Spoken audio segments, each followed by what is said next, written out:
কেন বিজেপি হারতে যাচ্ছে? বিজেপি হারতে যাওয়ার মূল কারণ হচ্ছে আরএসএস, রাষ্ট্রীয় স্বয়ংসেবক সংঘ, তাদের যে রাষ্ট্র ব্যবস্থা, তাদের যে সমাজ ব্যবস্থা, তা হচ্ছে একটি কর্তৃত্ববাদী, ধর্মতান্ত্রিক, আধিপত্যবাদী সমাজ ব্যবস্থা। এই সমাজ ব্যবস্থাকে ভারতের সব মানুষ মেনে নিচ্ছে বা মেনে নেবে এমনটা মনে করার কোনো কারণ নেই।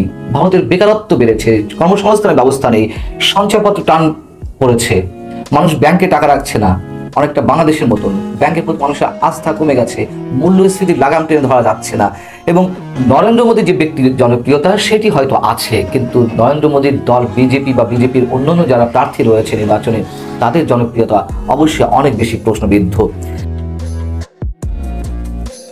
সব হিসেব নিকেশ কি পাল্টে যাচ্ছে ভারতের লোকসভা নির্বাচনে? তাহলে কি নরেন্দ্র মোদী হারতে যাচ্ছেন?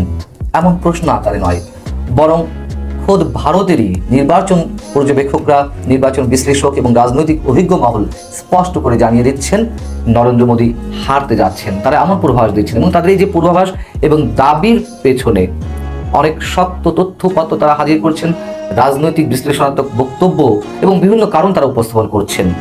অথচ নির্বাচনের আগ পর্যন্ত বা এখনো পর্যন্ত নরেন্দ্র মোদীরা ভারতবাসীকে যে স্বপ্ন দেখাচ্ছিলেন, নিজেরা যে স্বপ্ন দেখছিলেন, যে আশা করছিলেন, সেই আশা দুরাশায় পরিণত হতে যাচ্ছে, এমনটাই বক্তব্য তাদের। যেমন ভারতের নির্বাচনে 30 বছরের অভিজ্ঞতা নির্বাচন পর্যবেক্ষণের, এবং ভারতের গণমাধ্যম এবং একই সঙ্গে রাজনৈতিক বিশ্লেষকদের মধ্যে যার গ্রহণযোগ্যতা অনেক বেশি নির্বাচন পর্যবেক্ষকদের মধ্যে, যোগেন্দ্র যাদব। সেই যোগেন্দ্র যাদব যেই 4 দফা ভোট অনুষ্ঠিত হয়েছে লোকসভা নির্বাচনে, 7 দফা ভোটের, তিনি বিভিন্ন রাজ্যের বিভিন্ন ভোট কেন্দ্র ঘুরে এসে যে মন্তব্যটি করেছেন বা যে পরিসংখ্যানটি দিচ্ছেন, সেটি হচ্ছে এবার বিজেপি, নরেন্দ্র মোদীর দল 250-রও কম আসন পাবেন। অর্থাৎ তিনি স্পেসিফিক্যালি বলতে চাচ্ছেন যে 230টির বেশি আসন তারা পাবেন না। তিনি বলছেন যে রাজনীতির পাশা বদলানো শুরু হয়েছে, পাশা উল্টে যাচ্ছে। অথচ এই যে 4 দফা ভোট হলো, 368 আসনের মধ্যে ভারতের বিজেপির অন্যতম নীতি নির্ধারক অমিত শাহ তিনি বলছেন যে এই 380 আসনের মধ্যে এরই মধ্যে বিজেপি 270 আসন পেয়ে গেছে। এটি তিনি বলছেন যে কারণে ভোটারদের কাছে টানতে, ভোটারদের উজ্জীবিত করতে, তার কারণ 4 দফা পর্যন্ত যে ভোট গ্রহণ অনুষ্ঠিত হয়েছে তাতে ভোট প্রদানের হার অনেক অনেক কম অন্যান্য বারের তুলনায়। এবং এটি নিয়েও রীতিমতো গবেষণা হচ্ছে কেন কম। যেটি জানা যাচ্ছে গবেষণায় বা এটি ব্যাখ্যা করতে গিয়ে রাজনৈতিক বিশ্লেষক বা নির্বাচন পর্যবেক্ষক যারা আছেন তারা বলছেন, ভারতের ভোটাররা সাধারণত ভোট দেন সেই প্রার্থীকে যে প্রার্থী যোগ্য বা দক্ষ এমন বিবেচনা করাচ্ছে, যার জেতার সম্ভাবনা রয়েছে, সেই প্রার্থীকেই ভোট দেন। তার কারণ হচ্ছে তারা ভোটটি নষ্ট করতে চান না। এখন বিজেপি নেতৃত্বাধীন যে জোট এনডিএ, তাদের শিবিরে হতাশার ছাপ। ভোট যে কমছে, ভোট প্রদানের হার যে মাত্রায় তারা দেখছে, তাতে তারা মোটামুটি এমনটাই মনে করছেন যে এই যে ভোট কমছে বা ভোট কমার হার কমার যে কারণ, মানুষ ভোট দিতে চাচ্ছে না, এই মানুষদের মধ্যে অধিকাংশ হচ্ছে তাদের ভোটার, এবং তাদের মধ্যে একটা হতাশা কাজ করছে যে বিজেপি এবার আর জিততে পারছে না, সেই জায়গা থেকে আর বিজেপিতে ভোট দিতে যাচ্ছে না।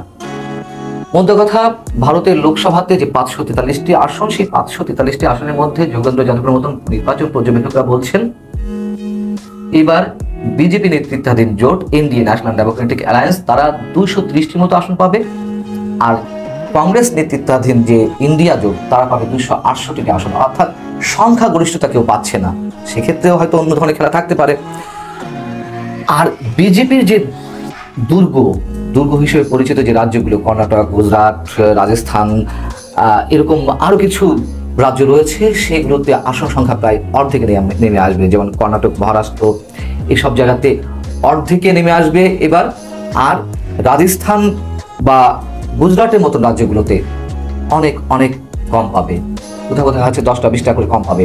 এমন হিসাব তথ্য উৎপত্তি নানানভাবে হাজির করা হচ্ছে। এখন যে যুক্তিগুলো তুলে ধরা হচ্ছে যে কেন বিজেপি হারতে যাচ্ছে, বিজেপি হারতে যাওয়ার মূল কারণ হচ্ছে আরএসএস, রাষ্ট্রীয় স্বয়ংসেবক সংঘ, তাদের যে রাষ্ট্র ব্যবস্থা, তাদের যে সমাজ ব্যবস্থা, তা হচ্ছে একটি কর্তৃত্ববাদী, ধর্মতান্ত্রিক, আধিপত্যবাদী সমাজ ব্যবস্থা। এই সমাজ ব্যবস্থাকে ভারতের সব মানুষ মেনে নিচ্ছে বা মেনে নেবে এমনটা মনে করার কোনো কারণ নেই। ভারতের বেকারত্ব বেড়েছে, কর্মসংস্থানের ব্যবস্থা নেই, সঞ্চয়পত্র টান পড়েছে, মানুষ ব্যাংকে টাকা রাখছে না, অনেকটা বাংলাদেশের মতন ব্যাংকের প্রতি মানুষের আস্থা কমে গেছে, মূল্যস্ফীতির লাগাম টেনে ধরা যাচ্ছে না। এবং নরেন্দ্র মোদীর যে ব্যক্তির জনপ্রিয়তা সেটি হয়তো আছে, কিন্তু নরেন্দ্র মোদীর দল বিজেপি বা বিজেপির অন্যান্য যারা প্রার্থী রয়েছে নির্বাচনে, তাদের জনপ্রিয়তা অবশ্যই অনেক বেশি প্রশ্নবিদ্ধ, যেটি ভোটের হারে প্রকাশ পাচ্ছে। এর পাশাপাশি 90 দশকের পরে ভারতে যে জিডিপির গ্রোথ ছিল তখন, তার পরবর্তীতে এসে এই মুহূর্তে ভারতের জিডিপির গ্রোথ সর্বনিম্ন অবস্থায় চলে গেছে। মোদীর দ্বিতীয় মেয়াদের যে শাসন ব্যবস্থা, সেখানে বরং এর আগে কংগ্রেসের মনমোহন সিং এর যে 2 দফার শাসন, সেই তুলনায় বা তখন যে জিডিপির চিত্র ছিল, এখন তার অর্ধেকে নেমে এসেছে। বেসরকারি পর্যায়ে পুঁজিবাজারে লগ্নি কমে গেছে, মানুষের ক্রয় ক্ষমতা কমে গেছে। পাশাপাশি মানুষের ভিতর যে হতাশা বেড়ে গেছে কর্মহীনতার মধ্য দিয়ে, সেই জায়গা থেকে মানুষ বিজেপিকে বেছে নেবে কিনা সেটি অনেক আগে থেকে হিসাব নিকাশ হচ্ছে। আর যার কারণে সম্পূর্ণভাবে বিজেপি এই মুহূর্তে ধর্মের উপরে ভর করেছে, ধর্মকে আশ্রয় করে তারা উন্মাদনা ছড়াচ্ছে। এর আগে আমরা দেখেছি এই নির্বাচনে, দ্বিতীয় দফা নির্বাচন পর্যন্ত তারা মুসলমানদেরকে পরোক্ষভাবে আক্রমণ করেছে, কিন্তু যখন দেখছে তাদের দুর্গে ফাটল ধরেছে, নির্বাচনে জেতার সম্ভাবনা ক্ষীণ হয়ে আসছে, তারা তখন থেকে সরাসরি মুসলমানদেরকে আক্রমণ করছে, ধর্মীয় উন্মাদনা ছড়াচ্ছে। এই সব কিছুর লক্ষণ বলে দিচ্ছে যে নরেন্দ্র মোদী হারতে যাচ্ছেন। যেই জরিপগুলো ভারতে পরিচালিত হচ্ছে এবং নির্বাচন বিশ্লেষকরা তারা মোটামুটি এখন নিশ্চিত, যেহেতু নরেন্দ্র মোদীর সামনে আর কিছু নেই মানুষকে বুঝ দেওয়ার মতন, তাদের কোনো রাজনৈতিক পথনকশা কিংবা অর্থনৈতিক পথনকশা যেভাবেই বলা হোক না কেন, কিছুই আর তাদের কাছে অবশিষ্ট নেই বিধায় এটি বুঝতে পেরে তারা এখন পাগলপ্রায় হয়ে গেছে। তাদের সর্বশেষ যে পুঁজি ধর্মাশ্রয়, সেটাকে কেন্দ্র করেই তারা এগোতে চাইছেন। অতএব নরেন্দ্র মোদী হারছেন, এটি মোটামুটি বলা যায়।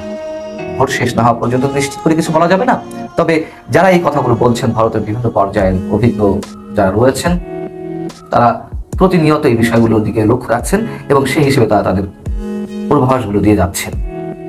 নরেন্দ্র মোদী বহু জাতির যে দেশ, সেটিকে দ্বিখণ্ডিত করেছে শুধুমাত্র ধর্মের ভিত্তিতে। সেই নরেন্দ্র মোদীকে ভারতবাসী কতটা চান?